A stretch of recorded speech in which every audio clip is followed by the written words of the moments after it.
gosh, this is unbelievable.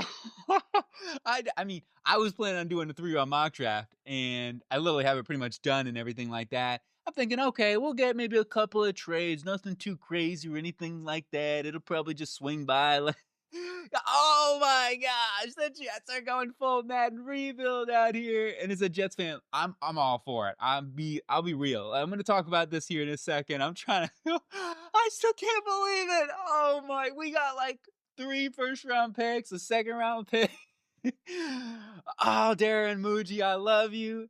And I really wish the best for Quinn Williams and Sauce Gardner. I'm very happy for them too because it's the Jets and the way we are right now. Okay, let's break this thing down. Oh my gosh. So first up with the Jets, they get a second round pick this year from the Cowboys and a first round pick next year, which in 2027, I'm so happy. I was like, okay, hopefully we get a pick in 2027, a first rounder for that. And yes, we get the Dallas Cowboys 2027 first round pick. That is huge. And the reason why I think 2027's NFL draft, I know we keep saying, oh, next year's class is better. I've been looking forward to the 2027 class for 2 years now. And I think that class, it could be legendary and as good as like the Parsons, Jamar Chase, Penei Sewell type of class. That class looks insane. So to be having 3 first round picks for that 2027 NFL draft, oh my gosh. Not to mention what we could do. If we draft, let's say, Ty Simpson, Dante Moore, Fernando Mendoza in this draft class, we can surround him with so many pieces. Maybe we could get Jeremiah Smith next year. Oh, man, please, please. Oh, that'd be so insane. Just imagine having Garrett Wilson and Jeremiah Smith. Okay, I'm getting too far ahead of myself. Getting back to this. This is why I don't break the news, folks. I'm sorry. I just get distracted too much.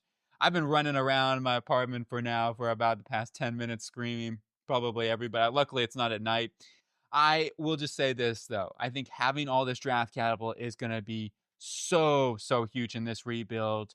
We're clearly in rebuild mode, and now we have tons and tons of draft capital to do that. Plus, we're going to have cap space.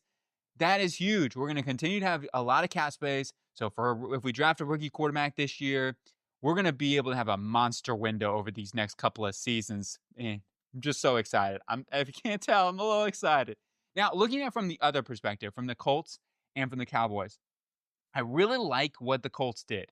Because for the Colts, it's like they've had some cornerback depth concerns this season, and they've had injuries too. That's a big thing. Kenny's been injured at times, and then Chavez has been injured. So that's a big thing for them is keeping their depth. And now you add in uh, a guy like Sauce Gardner to the room, right? So you have Sauce Gardner, Chavarius Ward, and Kenny Moore as your cornerback room.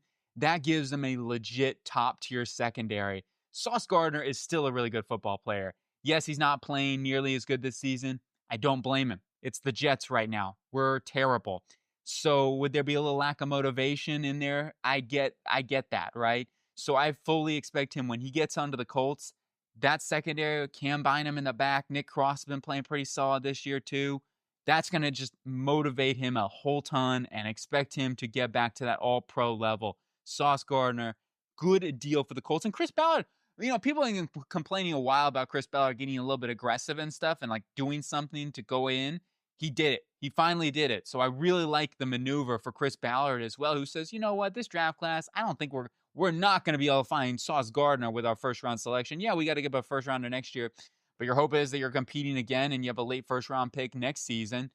I really like the maneuver for the Colts too. I think that was a really, really win-win scenario. Now, Cowboys are going to be a little harder on you in this case scenario. I still like the maneuver. I still think Quinnen Williams is a top-tier interior defensive lineman that also could be lacking a little bit of motivation.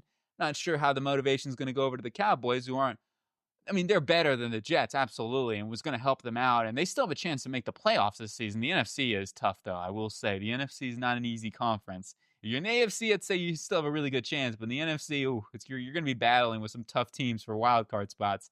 I do think it's a solid move. Would I say you want to give a first rounder 2027? Like, if it was one of their first rounders this year, maybe a second rounder next year, I'd be like, all right, that's fine. They can do that. So that would be my only quorum with that, since I really do like next year's draft class. Maybe they're saying, no, we're going to have a late first rounder. We're not super worried about that. That's how bad things can happen, right? We've seen that before and heard that. So that would be the one thing that I would say on that sort of trade for the Cowboys. We'll see. We'll see. So they turn one of Micah Parsons' pick into a trade for Quinnen Williams. Basically, in many ways, the Micah Parsons deal ended up quantifying them Quinnen Williams out here by, because they gave up a second rounder instead of the first rounder. So it was kind of like a hybrid of that. They basically swapped out Quinnen Williams for Micah Parsons in many ways. Close enough, right? They still have that first rounder, but they have to give up a second rounder if you look at it that way. So, you know what I mean? Cowboys fans are probably not too happy. Still think Quinnen Williams is a great football player. It's not like he's an old player either. Jacoby Myers, we'll talk about this real quick. Mainly, that's my reaction for the Jets, right? I'm a Jets fan. I don't want to go too crazy into this, but I thought Jacoby Myers to the Jags was pretty good. 4th and 6th round pick. Nothing too crazy. Like their depth right now, since Travis Hunter is injured, Brian Thomas, they needed some help really, really bad. So Jacoby Myers is going to be helping them out so immensely right away. Even if it's just a 1-year rental sort of thing, half a season rental, that's a good move for them.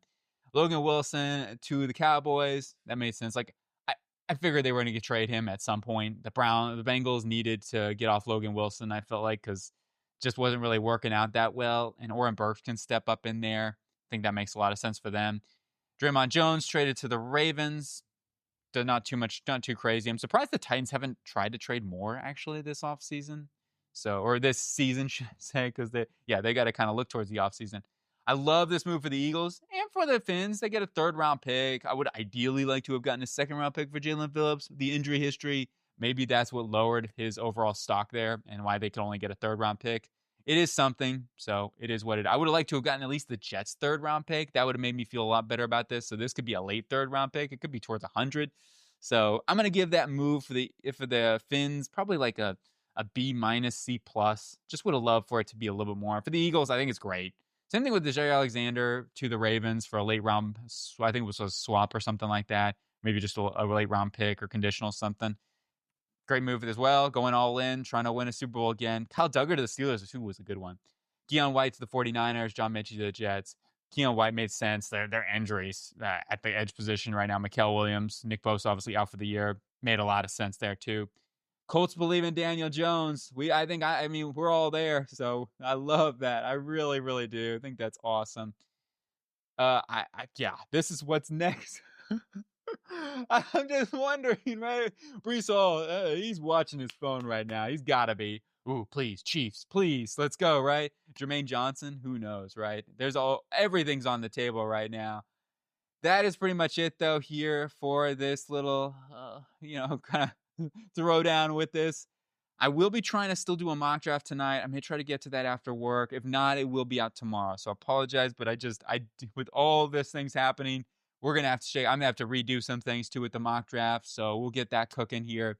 And I hope you guys have a really good day. Let me know what you think. Oh, let's go. I'm so pumped up. Let's go. So I'll talk to you here soon. Let's